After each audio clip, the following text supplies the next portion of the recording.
आज रात देखिए क्या गौरी फिर से बनेगी रिश्वा।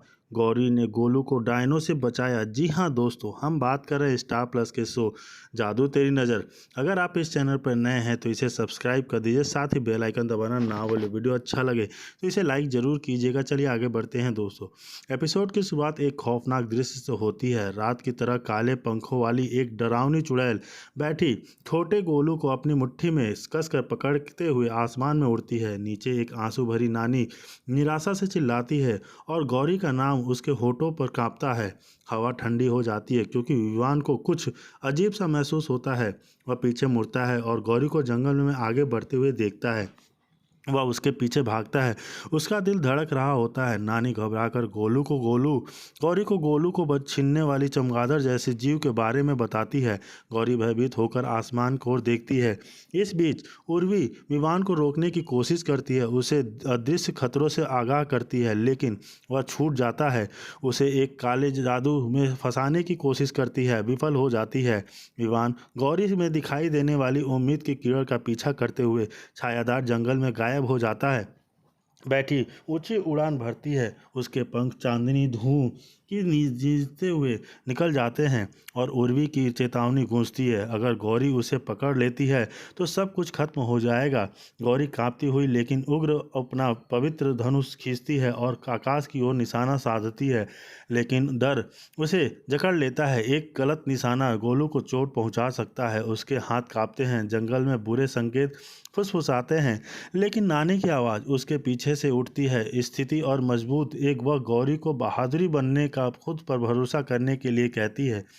अपनी दादी की ताकत को अपने दिल में गूंजते हुए गौरी तीर को उड़ने देती है। तीर अंधेरे में चलता हुआ बेटी को मारता है, लपेटे उसके पंखों की घेर लेती है और वह चीखती है, एक जैसी आवाज़ जो खून जमा देती है। वह गोलू को अपने साथ लेकर आसमान से नीचे गिरती है और जंगल में छिपी एक भूतिया देखने वाले घर में जा गिरती है। नानी प्रार्थना में अपने हाथ जोड़ती है, जबकि गोलू गौरी की कहानियों को याद करते हुए भयानक सन्नाटे और चमकते अंगारों के बीच शांत रहता है। अंदर गौरी ठीक समय पर घर पहुंचती है। बैठी घायल लेकिन पराजित नहीं, उसे रोकने के लिए उठता है। गौरी हिचकिचाती नहीं है, वह गोलू को अपनी बाहों में खींचती है और उसे बचाती है। उसकी आंखों में क्रोध की ऐसी आग जल रही है जिसका मुकाबला कोई चुड़ैल नहीं कर सकती है। वह नानी से कहती है कि गोलू को लेकर भाग जाओ, यह लड़ाई अब उसकी है। बेटी ने हमला करने की तैयारी करते हुए हवा का झोंका आता है, लेकिन गौरी अपनी जगह पर डटी रहती है। अचानक विवान अचानक से बेदम होकर दृश्य से आता है। वो गौरी को पुकारता है। तभी एक और भयावह उपस्थिति छाया से बाहर निकलती है। सुनहरी, जिसके बारे में माना जाता था कि वह चली गई है। गौरी चौंक जाती है लेकिन टूटती नहीं है। वह बैठी से सवाल करती है कि मोहना ने के अंधेरे रास्ते को छोड़कर वह वापस क्यों लौटी।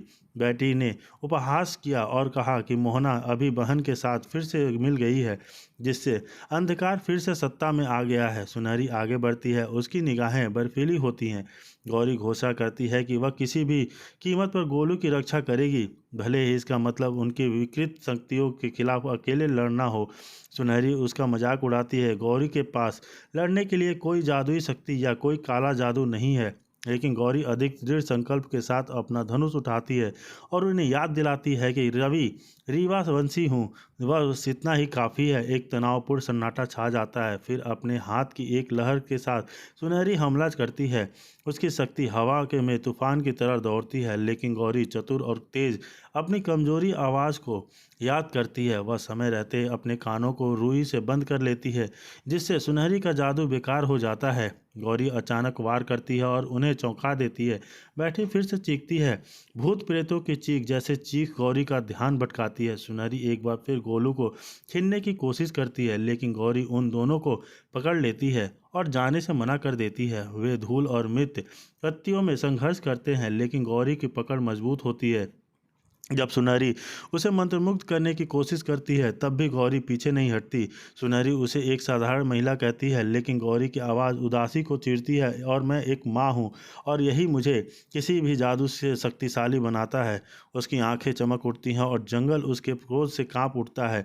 भले ही हजार चुड़ैलें मेरे पीछे आ जाएं, लेकिन मैं नहीं हटूंगी। सुनहरी और बेटी को एहसास होता है कि वह गौरी नहीं है जिसका उन्होंने कभी मजाक उड़ाया था। यह एक ऐसी महिला है जो आतंक का सामना करते हुए पुनः जन्म लेती है।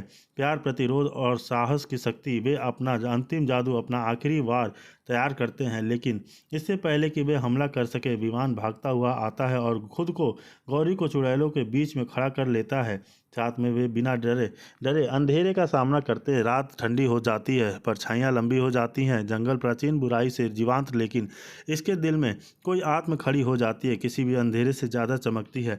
गौरी और विमान चुड़ैलों के पास कल्पना से परे शक्तियों से शक्ति हैं, लेकिन वह कहती है कि वह दवंश की कुछ भी ना सुने और वह उसे ले जाती है। दवंश को लगता है कि उसकी योजना विफल हो गई है, लेकिन तभी बीना पीछे मुड़ती है और दवंश चतुराई से काम करता है। मोहना देखती है कि उसकी मेहनत सफल हो रही है। विमान वीना से कहता है कि उसे ऐसी मदद नहीं थी, और वह वीना से कहता है कि वह विमान के लिए वीना की भावनाओं को जगाने से डरता है। वीना भावुक हो जाती है और वह फर्श पर बैठे जाती है। वीना ने दिया बुझा दिया और राख खटा दी, जिससे विमान को आज़ादी मिल जाएगी। गौरी अभी भी ऋषभ शक्ति लेने के रास्ते पर है और विमान गौरी को रोकने के लिए निकल जाता है। गौरी सही दिशा पाने के लिए फर्श पर गंगाजल छिड़कती है और उसे अपनी मणि मिल जाती है। गौरी मणि के सामने हाथ जोड़ती है और वह उसे अपने हाथों से लेने के लिए चलती है, लेकिन विमान गौरी से मणि को छूने के लिए मना कर देता है और विमान गौरी को कहती है कि वह जानती है कि अगर उसने मणि को छुआ तो उसकी योजना विफल हो जाएगी, और गौरी मणि उठा लेती है और गौरी विमान खुद को फंसा हुआ पाता है। आगे बढ़ने का उनका रास्ता एक बड़ी चतुई कुल्हाड़ी से अवरोध है, जो खतरनाक तरीके से आगे पीछे घूमती है, जिसे बाहर निकलने का रास्ता बंद हो जाता है। हवा जादू से भारी लगता है और आसपास की जगह एक अजीब ऊर्जा से गूंजती है, जो सबसे शक्तिशाली जादू को भी दबा देती है।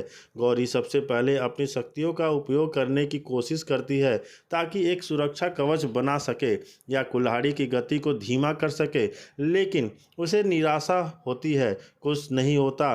उसकी ये शक्तियाँ, जो हमेशा उसकी भावनाओं को और उद्देश्य का जवाब देती थी, अब दूर और दुर्गम लगती है। घबराहट होने लगती है, लेकिन वह दृढ़ संकल्प के साथ इससे लड़ती है। विमान एक पल के लिए चुपचाप देखता है, फिर शांति से बोलता है। गौरी को सुझाव देता है कि उसे मणि को हर समय अपने पास रखना चाहिए। उसका मानना है कि वह उनकी रक्षा करने या उस अवरोध को मार्ग से उन्हें मार्गदर्शन करने में मदद कर सकता है। लेकिन गौरी, जो अभी भी मणि की प्रत्याशित ऊर्जा, इससे होने वाली खतरों के बारे में अनिश्चित है, हिचकिचाती है। वह मणि को अपने हाथ में कसकर पकड़ती है, इस बारे में अनिश्चित है कि वह ऐसी शक्ति को उसके पास रखना बुद्धिमानी है, खासकर ऐसे स्थान पर जहां उनकी कोई भी ज्ञात शक्ति काम नहीं करती है। आंतरिक संघर्ष के एक पल